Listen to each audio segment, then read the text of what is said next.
Hello दोस्तों, मैं आप लोगों का स्वागत करता हूँ मेरी इस वीडियो में।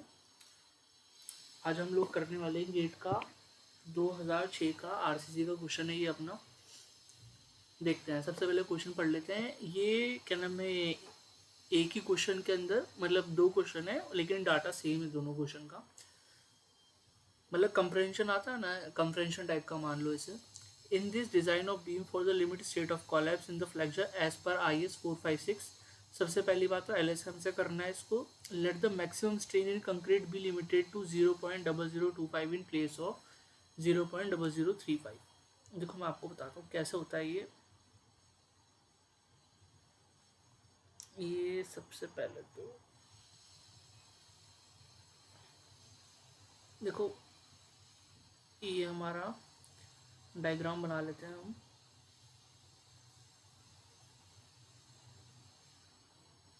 ये हमारी बीम का क्रॉस सेक्शन हो गया।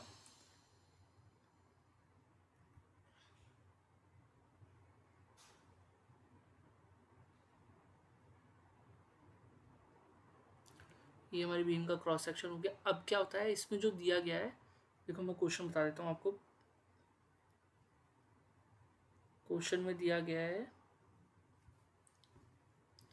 Late the maximum strain in concrete be limited to 0.0025 in place of 0.0035। जो ये 0.0035 है ये एक्चुअली में यहाँ होता है ये, लेकिन यहाँ पर इसमें दिया हुआ है 0025। सो हम तो क्वेश्चन में जो दिया है वही ले लेते हैं। फिर उसके बाद बोल रहा है consider the rectangular beam section with, जो हमारा विथ बोल रहा है 250 mm है। इफेक्टिव डेप्थ है वो 350 mm है। एरिया ऑफ टेंशन 1500 है। FCQ 30 दे रखा है और FY 250 दे रखा है। ठीक है, जो हमारा जो ये बी वाला दिया, बी की भी गिवन है। अब हम लोग लिख लेते हैं यहाँ पर जो ये मैक्सिमम स्ट्रेन की वैल्यू होती है कंक्रीट की, होती है 0.0025।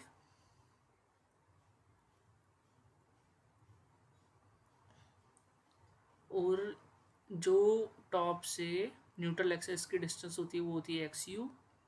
जो मैक्सिमम इन कंक्रीट की वैल्यू होती है, मैक्सिमम इन स्टील की वैल्यू होती है स्ट्रेन में, वो होती है 0.02 प्लस 0.87 FY अपॉन ES।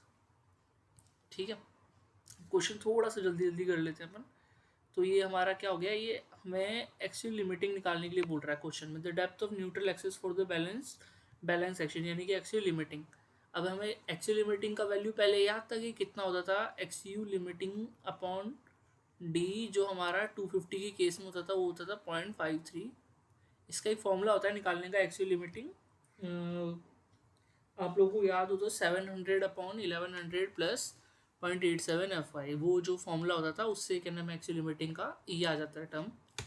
जैसे ही क्या नाम है आप लोग इसे करोगे 0.53 से मल्टीप्लाई, 0.53 और जो हमारा डी दिया हुआ है वो हमें 350 दिया हुआ है। तो जो हमारी वैल्यू आती है वो आती है 185.5। देखो ऑप्शन डी मैच कर रहा है। यहाँ करके आ जाना ऑप्शन डी और तुम ले लेना उससे माइनस। एक्चुअली में इसका आंसर ये नहीं आएगा। इसका आंसर देखो कैसे निकालते हैं, थोड़ा सा बस आपको क्या नाम है, अगर आपने ढंग से डेरिवेशन पढ़े हैं तो पक्का आपको क्वेश्चन आ जाएगा, कोई प्रॉब्लम नहीं होगी। ये हमें ऊपर वाला जो वैल्यू दिया हुआ है वो XU लिमिटिंग दिया है, और जो ये हमारा जो डिस्टेंस होगा वो होगा D minus XU limiting. Triangle similarity से निकाल देते हैं अपन। 0.0025 upon XU limiting equal to 0.02। Actually मैं इधर कर देते हैं, इसको इस तरफ लिख देते हैं। 0.0025 upon XU limiting equal to 0.02 plus, actually में 0.02 नहीं है, 002 है यहाँ पर।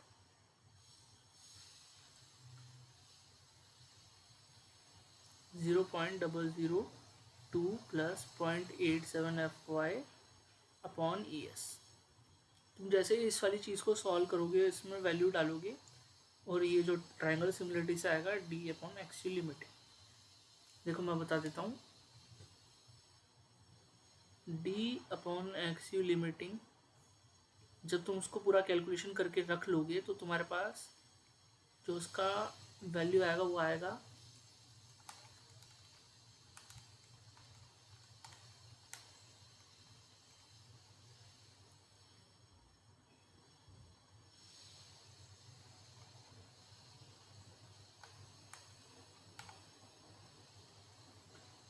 ये वैल्यू आएगी तुम्हारे पास 1.235। ये एक्चुअली लिमिट ये मतलब इसके इक्वल में वैल्यू आएगी। अब हमें क्या नाम है गिवन डी तो गिवन है ही सही, 350 गिवन है हमारे पास, minus x u limiting upon x u limiting equal to 1.235।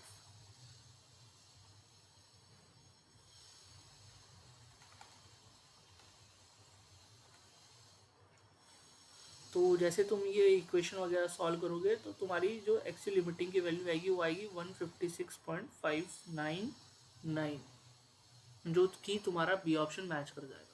ये तो हुआ पहला क्वेश्चन, ठीक है। अब हम चलते हैं दूसरे क्वेश्चन के ऊपर। दूसरा क्वेश्चन मैं आप लोगों के लिए दूसरा क्वेश्चन दूसरी स्लाइड पर डाल देता हूँ, रुको एक सेकेंड। दूसरा क्वेश्चन मैं आपको लोगों के लिए फटाक से दूसरी स्लाइड पर डाल देता हूँ। तो हमें क्या नाम है ना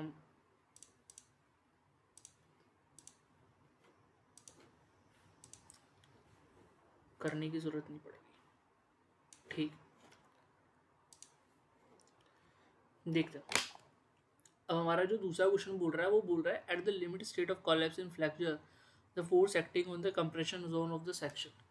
यहाँ पे बहुत खेला है, आपको पता नहीं है भाई। देखो गेम देखो इनका। ट्राई करते हैं, ये वाला ट्राई करते हैं, रुको। पेन चेंज किया है मैंने।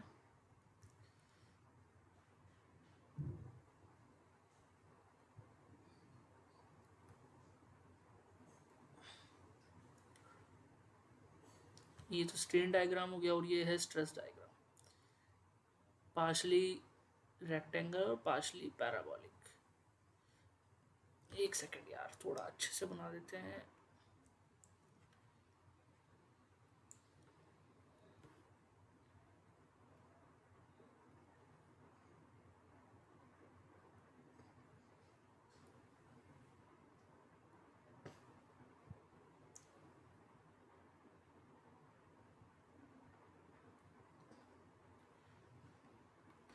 यहाँ पे वैल्यू थी 0.87 FY, यहाँ पे वैल्यू थी 0.45 CK, ठीक है। ये यहाँ दो फोर्स एक्ट करते हैं C1 C2, ठीक है।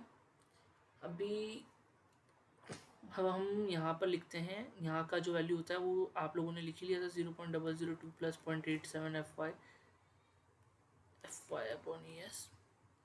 क्या होता है देखो मैं बताता हूँ आपको। जो यहाँ पे हमें गिवन दिया है वो दिया है 0.0025 और यहाँ पे जो वैल्यू होती है वो होती है 0.02 और यहाँ का जो वैल्यू होता है वो न्यूट्रल एक्सेस से टॉप से न्यूट्रल एक्सेस का जो डिस्टेंस होता है वो एक्स ही होता है। यहाँ तक का हमें डिस्टेंस नहीं पता है तो हम लोग इसको पहला तो x1 मान लेते हैं, दूसरा x2 मान लेते हैं। ट्राइंगुलर सिमिलरिटी से ये भी निकल जाएगा। देखो मैं बताता हूँ कैसे निकलता है। सबसे पहले तो मतलब ट्राइंगल की प्रॉपर्टी होती है ये, देखो मैं निकालता हूँ कैसे निकालता हूँ। देखो टोटल जो ये एक्स यू का डिस्टेंस है वो हो जाएगा हमारा 0.0025 के बराबर और जो ये x2 का जो डिस्टेंस है वो हो जाएगा हमारा 0.002 के बराबर। तो जो हमारा x2 का वैल्यू आएगा वो आएगा 4/5 XU के बराबर, ठीक है। और जैसे आप लोग क्या नाम है x1 प्लस x2 करोगे तो वो XU के बराबर आ जाता है और हमारा यहाँ पर x2 का वैल्यू आ गया है तो x1 का वैल्यू क्या आएगा x।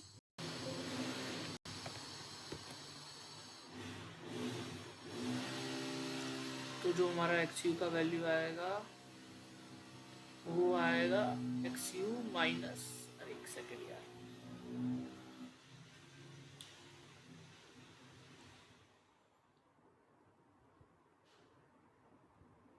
जो हमारा XU का वैल्यू आएगा x u minus 4/5 x u, x one equal to 1/5 x u. ये चीज़ें याद रख लेना थोड़ा, मतलब याद क्या है, मतलब देख लेंगे अपन। उसके बाद हमारा x1 का वैल्यू आ गया, x2 का वैल्यू आ गया। x1 का वैल्यू है 1/5 एक्स यू और x2 का वैल्यू है 4/5 एक्स यू। एक बार स्लाइड दिखाते हैं जाके, ठीक है। एक बार डायग्राम आपके लिए फिर से बना देता हूँ मैं। ये डायग्राम है अपना,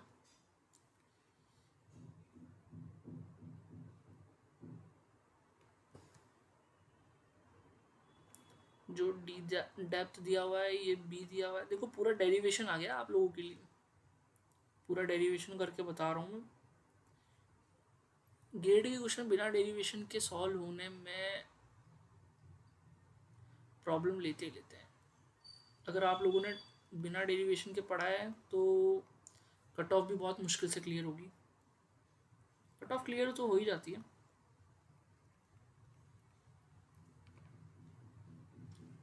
यहाँ तक का डिस्टेंस एक्स यू, ये हमने x1 निकाल लिया था, ये हमने x2 निकाल लिया था, ठीक है। आगे करते हैं।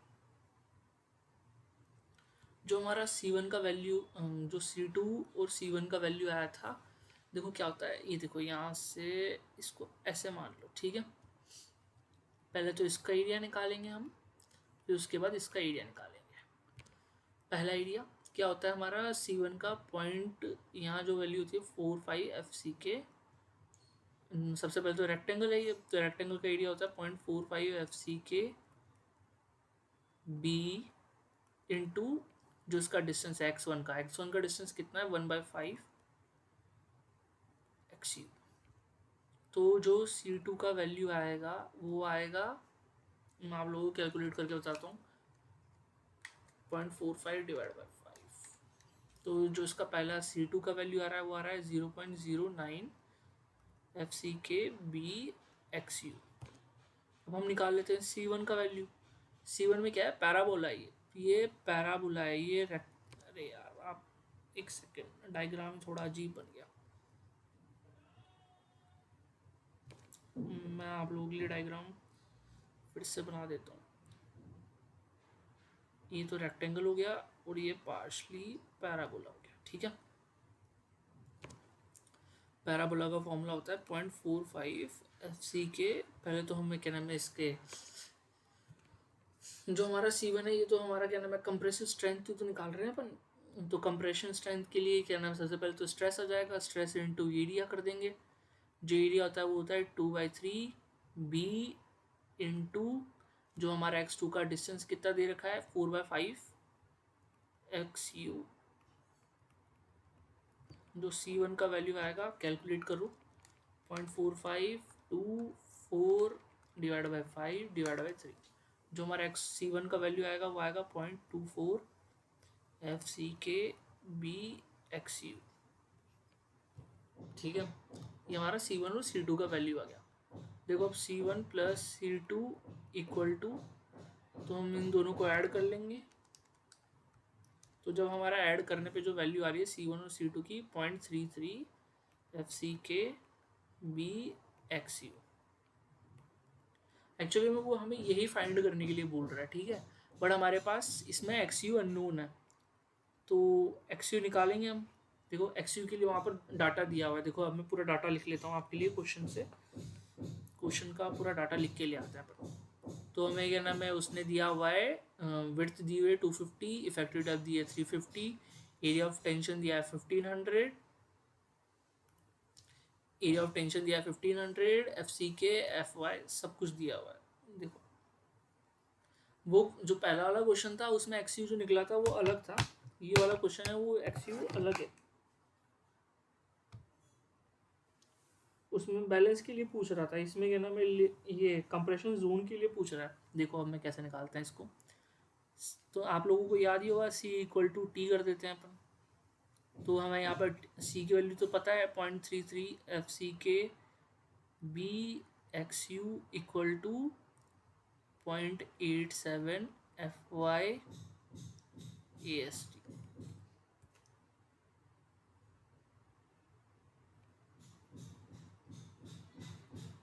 तो जैसे हम लोग इसको इसमें वैल्यूज़ निकाल लेते हैं, देखो लिख लेते हैं कैसे। 0.87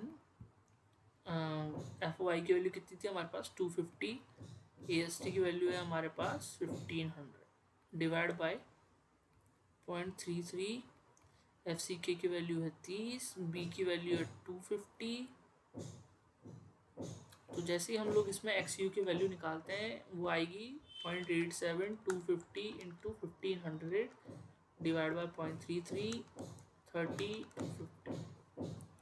तो जैसे ही हमारा एक्स यू का वैल्यू आएगा वो आएगा कितना 131.81 mm। ठीक है, यहाँ पर हमारा एक्स यू का वैल्यू आ गया। जब हमारा एक्स यू का वैल्यू आ गया तो कंप्रेशन जोन में हमारा फोर्स आ जाएगा। कंप्रेशन जोन का जो फोर्स है वो हो जाएगा 0.33 एफ सी के बी का वैल्यू, और ये हमें एक्स यू का वैल्यू हम लोगों ने निकाल लिया।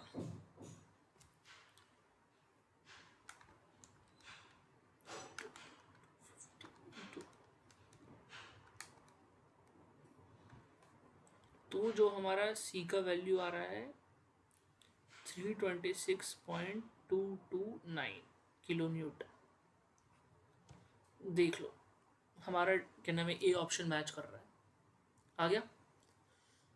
थैंक यू भाई, चलो thank you for watching, bye bye.